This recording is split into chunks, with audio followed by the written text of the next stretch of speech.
কথাকলি হঠাৎ করেই বলল, মা আজ ওয়াটারমেলন জুস বানিয়ে দেবে।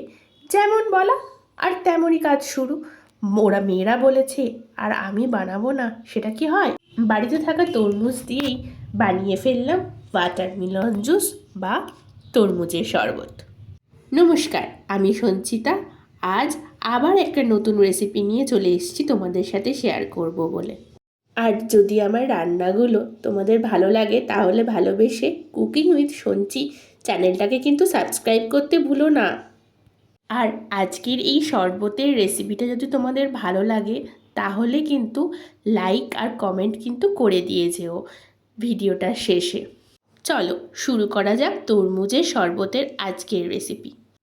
প্রথমেই তরমুজগুলোকে পিস পিস করে কেটে 15 মিনিটের জন্য ফ্রিজে রেখে দিলাম।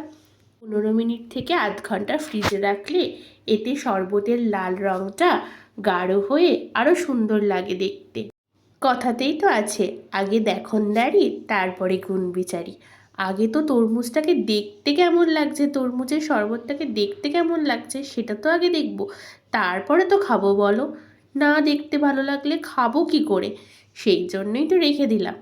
15 মিনিট পর ফ্রিজ থেকে বার করে তরমুজ থেকে তরমুজের দানাগুলোকে কিন্তু খুব ভালোভাবে বার করে দেবে।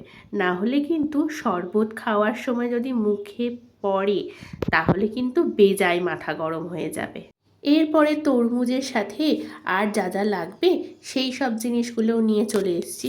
সেগুলো যেমন চিনি গুঁড়ো, ভাজা মশলা গুঁড়ো, চাট মশলা ও কিছু বরফ নিয়ে চলে এসেছি। আমি এখানে চিনি গুঁড়ো ইউজ করেছি যাতে তাড়াতাড়ি মেল্ট হয়। আর শুকনো খোলার মধ্যে জোয়ান আর জিরে ভেজে তৈরি করে নাও অল্প বিট নুন দিয়ে। এই ভাজা মশলাটা বেজায় সুন্দর খেতে। বরফ আর চাট মশলার কথা আলাদা করে কী বা বলবো। এরপরে হাজির করলাম একটা মিক্সার গ্রাইন্ডার। সেই মিক্সার গ্রাইন্ডারের মধ্যে তরমুজের স্লাইসগুলোকে আস্তে আস্তে খুব যত্ন সহকারে দিলাম কিন্তু, যাতে আমার হাতের চাপেই যেন ব্লেন্ড না হয়ে যায় এই জন্য। এরপরে সব তরমুজগুলোকে দিয়ে দেওয়ার পরে পরিমাণ মতো চিনি, চাট মশলা, ভাজা মশলা গুঁড়ো, অল্প বরফ আর পরিমাণ মতো জল দিয়ে দিলাম। তারপরে মিক্সারের ঢাকনাটা বন্ধ করে দিলাম। এরই ফাঁকে তোমাদের একটা ছোট্ট টিপস দিয়ে যায়।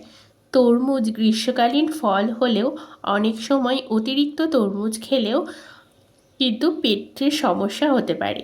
তাই নির্দিষ্ট পরিমাণে তরমুজ খেয়ে নিজেকে শরীরকে সুস্থ রাখাটাই আমাদের গ্রীষ্মকালের মূল উদ্দেশ্য। এবার ব্লেন্ড করে ঢাকনা খুললেই কিন্তু আমাদের রেডি আজকের তরমুজের শরবত। দেখতেই পাচ্ছ। এবার ডেকোরেশনের পালা। আমি কিন্তু শুধুমাত্র ছোট ছোট কিছু তরমুজের স্লাইস এবং আইস কিউব দিয়ে ডেকোরেশন করেছি। আর ওপর থেকে তুলসী পাতার একটা পাতা লাগিয়ে রেখেছি দেখতে সুন্দর লাগার জন্য। পছন্দ হলে তোমরা করো, আর কেমন লাগলো জানিও কিন্তু। Thank you.